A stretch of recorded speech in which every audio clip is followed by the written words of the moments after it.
Hey everyone, so this is a video that builds off of an idea that I presented in the Rocks Mystery Dream video. If you haven't seen that video, that jumpstarts the series that me and Mosh DMC started, so go check that out, it's super interesting. But so in that video, I talked about how when trying to deduce Rocks' circumstances, especially using God Valley as the primary source of information, it seemed like there was a lot of parallels with Fisher Tiger. For one, with all the variables present at God Valley, it would seem that Rocks wanted to harm the Celestial Dragons in some sense, and there were Celestial Dragons present.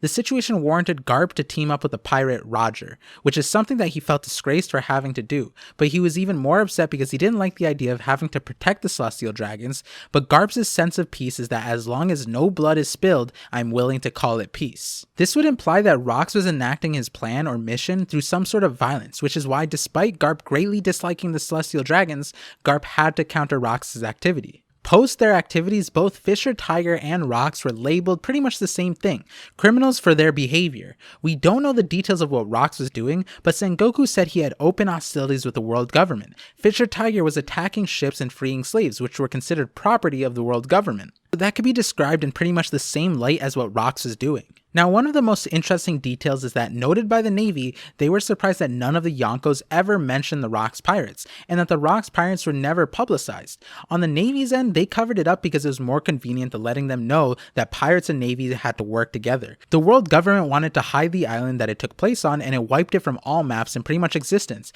It's weirder though that the pirates on the Yonko crew kept God Valley and their involvement on the Rocks pirates a secret, and Sengoku said it was because they didn't get along well together. From the Rocks Mystery Dream video where we connected all the Yonkos together, we can see all of them pursued a similar dream that seemed to fit under the umbrella of what makes sense for Rocks. Rocks may not be the devil or demon that the world government makes him out to be. No surprise there, to be honest. So why would all of the Yonkos just not talk about God Valley or the Rocks pirates as if there was something to hide about that?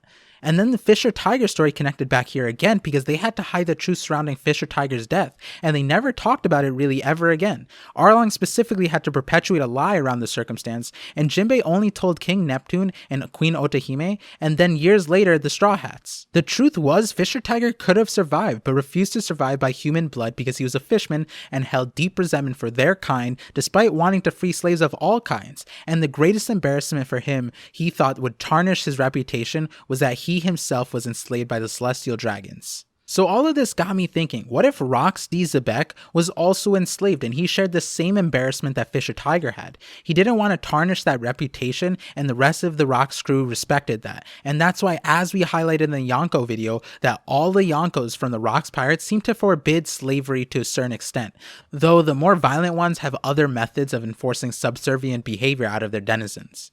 Maybe they did this because they all wanted to abolish slavery in the One Piece verse. That's what brought them together, though they each had different way to manifest it. And after seeing Rocks' method fail, they went off and tried to implement their own plans. Where Whitebeard tries to do it through family and philanthropy, Big Mom tries to create an isolated utopia, and Kaido wants to create a lawless world where the strong survive and they'll abolish the tyranny of the world government. And then even with Shiki we see something similar, but check out my Shiki video for that one. The other thought that I had as a possibility for Rocks D. Xebec, based on the parallel with Fisher Tiger, was what if Rocks was a fishman? Maybe this is the detail he was ashamed of for some reason. I thought about this a little and it did kind of make sense. Because something I noticed for all of the Yonkos is that they all treat fishmen reasonably well in comparison to the rest of the world. At an unknown point in time after God Valley, Whitebeard took up the mantle to protect Fishman Island. It's such an out-of-the-way area, but he proclaimed Fishman Island as his territory in a way that left Jinbei forever in his debt and gratitude. That one sentence from Whitebeard protected Fishman Island since the early phases of the Great Pirate Era.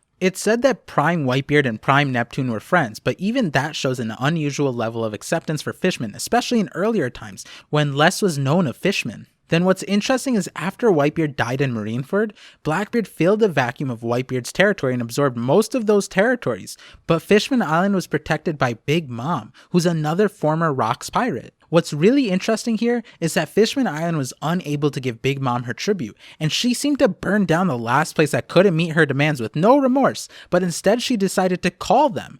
On top of that, when she found out Luffy ate all of the sweets, she spared Fishman Island and put her blame on Luffy. But even then, when Luffy declared the island his, it seemed odd to me that Big Mom never actually retaliated with any force. We were never told this, at least. As a side note, I tweeted about how it's actually funny that technically the entrance to the Grand Line and the New World are both claimed by the Straw Hats. And from what we know, the Straw Hat flag is significant enough to deter further damage, and Big Mom never worked to reclaim her territory despite how territorial she is.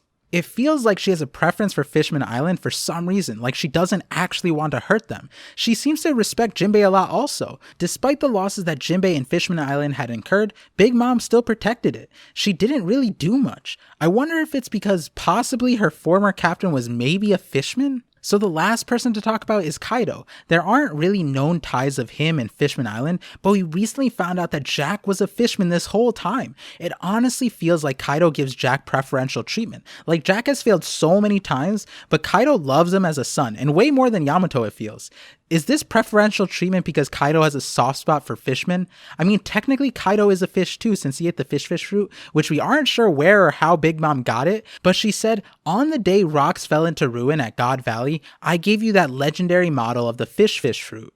Rereading that line in this context, I have two thoughts that come out. If Rox was the primary person to die that day, then maybe the fish model dragon was actually Rox's fruit, which is why, well, one, Big Mom considers it a big feat that she was able to get it, but it also makes sense since we know that when a person passes away, the fruit gets transferred somehow, and someone like Blackbeard can control that transfer, and Caesar was shown to do the same thing. How else or why else would she be able to get a devil fruit from God Valley, a situation where there was a war over celestial dragons? And again, reiterating, the only notable death ever mentioned on that day was Rox. The other more stretched idea was that Rox became a devil fruit that day, which might be a reason why Kaido might have inherited Rox's will. But that's a thought for another time. But anyways, it would be really interesting if Rox was a fishman, and maybe he was a fishman's slave, just like Fisher Tiger. Something I always thought was weird was that there are no fishmen in One Piece that have conquerors. It would have made sense to me if Fisher Tiger or Jinbei at the least had conquerors, but they don't, and that always was interesting to me. But I would assume Rox had conquerors, and maybe he was the only fishman to ever have conquerors. Another interesting point is that I was thinking, well, if Rox was a fishman, then maybe there's someone that looked like him. We still only have partial images of Rox, but this image of Rox looks kind of similar to this fishman, Vanderdecken. And we know that the original Vanderdecken was someone who came to the ocean floor to search for the legendary mermaid princess who possesses the power to command sea kings. But before that, according to the legend, he invoked the wrath of God, and as punishment, he and his ship were forced to wander the seas forever. That kind of sounds like Zunisha. But so I'll think about that one a little bit more. But so he died on Fishman Island, and the knowledge of the mermaid princess of legend was passed down to his descendants. We now know that this legendary mermaid princess is Poseidon, the ancient weapon, and Vanderdecken, the 9th descendant, was the one we saw, but there were several generations in between. I wonder what happened to those other descendants.